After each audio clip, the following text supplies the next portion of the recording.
We're joined now by the New York City Council Minority Leader, that is Joe Borelli. Joe, Adams and his administration, I think they're virtually collapsing. This city is in chaos. What would you say to the mayor of New York?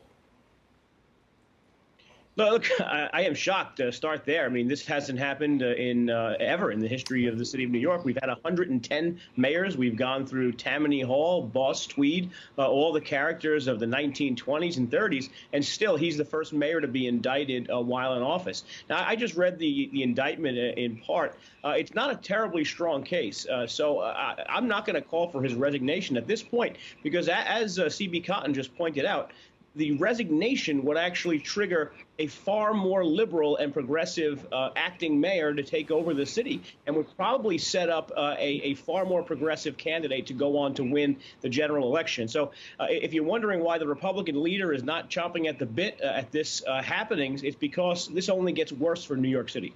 I'm also hearing that the next election, if Adams is not running or if he's not going to win, Andrew Cuomo might step forward and is a possible winner of the mayoral election. What would you say to that?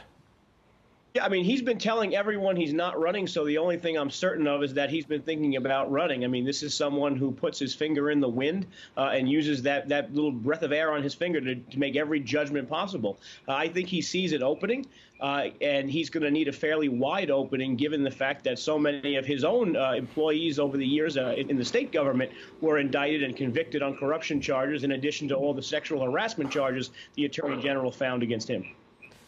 The chaos continues, doesn't it? I mean, there's no way around it.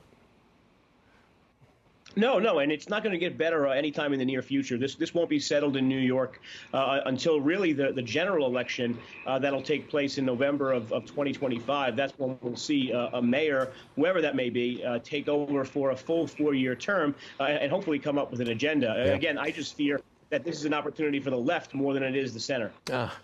It's a great city. I've lived here for 40 years, but it's a shame to see what's happening. Joe Borelli, thanks for joining us this morning. Appreciate it very much.